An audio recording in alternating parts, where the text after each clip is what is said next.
Welcome guys, एक बार आपका फिर से हमारे चैनल पर स्वागत है। तो दोस्तों बात करने वाले हैं आज कि स्पीकर क्यों जलता है, जलना क्या चाहिए या फिर स्पीकर क्यों फट जाता है, उसका जो डायफ्राम है वो फट जाता है। कई बार ऐसे भी होता है डायफ्राम फट जाता है और जल भी जाता है, तो ये किस कारण होता है। तो इस वीडियो में मैं आपको 5 ऐसी ट्रिक बताऊँगा जिसके बाद आपका स्पीकर कभी नहीं जलेगा। आप उन 500 ट्रिकों को फॉलो करते हो तो आपका स्पीकर कभी नहीं जलेगा। दोस्तों अक्सर लोग यही गलती करते हैं जिसके कारण उसको खामियाजा भुगतना पड़ता है। सबसे पहला कारण ये है कि हम लोग स्पीकर और एम्पलीफायर खरीद लेते हैं, लेकिन उनकी आरएमएस पावर या वाट्स की हम मैचिंग नहीं करते और सीधा ही लगा लेते। दोस्तों उदाहरण के लिए मान लीजिए मैंने कोई 2000 वाट के एम्पलीफायर लिया है और उस पर मैं 2 टॉप चलाना चाहता हूँ और उस टॉप के अंदर मैंने हजार वाट के स्पीकर लिए हैं। तो अब वो स्पीकर चलेंगे या जल जाएंगे, तो यहाँ पर देखते हैं। तो वो स्पीकर चल जाएगा जहाँ तक चलेगा, जहाँ तक उसके वॉल्यूम की लिमिट है, जैसे उसका आरएमएस पावर कितना है वहाँ तक वो स्पीकर है वो चल जाएगा। अगर उससे आप अधिक की लिमिट खोलोगे तो वो स्पीकर जल जाएगा। तो इसका मेन रीज़न कारण क्या है, क्योंकि यहाँ पर हमने ओम्स की मैचिंग नहीं की है। वहाँ पर स्पीकर का आरएमएस पावर कुछ अलग बता रहा है और यहाँ पर एम्पलीफायर का आरएमएस पावर अलग बता रहे हैं। तो यहाँ पर एम्पलीफायर का और आरएमएस पावर देखते हैं, 2000 वाट की है वो 4 ओम्स पर वो हमको दे देगी 1200-1300 वाट का आउटपुट। तो हमारे यहाँ एक टॉप का स्पीकर है वो 1000 वाट का, तो हमने टॉप के अंदर 2 स्पीकर यूज किए तो कितने 2000 वाट के, और एक एचएफ ले लिया 100 वाट का। तो यहाँ पर हमारा आउटपुट हो गया 2100 वाट। हम इस टॉप को चला रहे हैं सिर्फ 2000 वाट के एम्पलीफायर के साथ। तो यहाँ पर पूरे का पूरे चांस है वो जलने के ही होते हैं। कब जलेगा, जब आप उसकी लिमिट तक वॉल्यूम खोलोगे तब। यानी इसका मतलब ये हुआ कि आपके स्पीकर पर एम्पलीफायर क्या पड़ रहा है, छोटा पड़ रहा है। तो ये है हमारे जलने का पहला कारण है, ओ मैचिंग। बात करते हैं दूसरे कारण की। दूसरा कारण ये भी हो सकता है कि आप उसकी वॉल्यूम को लिमिट से ज़्यादा खोल रहे हैं। आप वॉल्यूम लिमिट से, स्पीकर की लिमिट से ज़्यादा वॉल्यूम खोलेंगे तो वो स्पीकर जल सकता है या उसके डायफ्राम है वो फट सकता है। तो अब बात करते हैं दोस्तों तीसरा कारण की। जब आप एम्पलीफायर को चला रहे हो तो उसकी विद्युत सप्लाई है वो आपको पूरी मिलनी चाहिए कि चलाने के लिए कम से कम 240 विद्युत वोल्टेज होने चाहिए। लेकिन आप वहाँ पर 200 से अंदर या 200 के आसपास चला रहे हैं और वहाँ पर आप अगर ज़्यादा आवाज़ खोलेंगे तो वहाँ पर आपके स्पीकर के जलने का पूरा चांस ज़्यादा रहता है। तो स्वतः दोस्तों कारण ये है कि स्पीकर का जलने का कारण एक नेटवर्क प्लेट भी होता है। अगर आप कोई नॉर्मल नेटवर्क प्लेट या लोकल नेटवर्क प्लेट यूज़ कर रहे हैं तो उससे आपके स्पीकर के जलने की संभावना ज़्यादा होती है।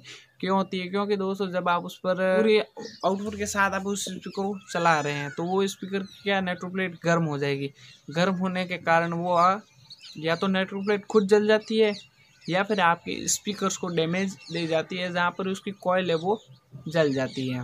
500 पॉइंट दोस्तों ये है कि आप जो भी स्पीकर्स के अंदर वायर यूज़ कर रहे हैं वो एक अच्छी क्वालिटी वायर होना चाहिए। उदाहरण के लिए मैं बता रहा हूँ, आप टॉप के लिए ले रहे हैं तो कम से कम 1 mm और वो भी प्योर कॉपर का वायर यूज लेना चाहिए। आप लोकल वायर यूज लोगे तो उस वायर के कारण भी आपका स्पीकर जल सकता है। तो अब बात करते हैं कि स्पीकर को बचाने के लिए क्या करना चाहिए, यानी क्या करें कि ताकि हमारी स्पीकर से वो जले नहीं। तो इसके लिए दोस्तों आपको सबसे पहले पॉइंट की बात करते हैं। तो आप कभी भी कोई स्पीकर या एम्पलीफायर ले तो उसको ओम्स की मैचिंग करके ले और पहले से डिसाइड कर ले कि आपको स्पीकर किसके लिए चाहिए, टॉप के लिए चाहिए या मॉनिटर के लिए चाहिए, किसके लिए चाहिए। आप उसको 4 ओम्स पर चलाना चाहते हो या 8 ओम्स पर चलाना चाहते हो तो वो मैचिंग कर लेना है। फिर आप देख लेना कि उसके लिए किस तरह का हमको एम्पलीफायर चाहिए। तो वो एम्पलीफायर के आप ओम्स मैचिंग कर लीजिए कि इस एम्पलीफायर का 4 ओम्स का आउटपुट कितना है वो देख लीजिए और आपके कैलकुलेशन के हिसाब से वो एम्पलीफायर का आउटपुट है वो ज़्यादा होना चाहिए। यहाँ पर हमने टॉप लिया जिसके अंदर 1000 वाट के स्पीकर है और 100 वाट का सब है। तो टोटल कितने हो गए, 1000 और 100 2100 हो गए। तो यहाँ पर आपको 2200 वाट का आउटपुट वाला एम्पलीफायर चाहिए। कितने ओम के लिए, 4 ओम के लिए। तो यहाँ पर आप कौन सा ले सकते हैं, तो उदाहरण के लिए यहाँ पर आप आउजा का LX 6000 ले सकते हैं या MT1601 ले सकते हैं जिसका आउटपुट 2200 के ऊपर है। तो यहाँ पर आपके स्पीकर के वॉट हो गए वो 2100 वाट है और एम्पलीफायर का है वॉट है वो है 2200 वाट। तो यहाँ पर आपका स्पीकर वो बड़े अच्छे से और आराम से चल जाएगा। वो स्पीकर को जलने से बचाने के लिए हमेशा जब भी आप डीजे चलाए तो उसकी वॉल्यूम है वो उसकी लिमिट तक ही रखे, लिमिट से आगे क्रॉस ना करें। क्रॉस करोगे तो आपके स्पीकर के फटने की पूरी चांसेस रहते हैं।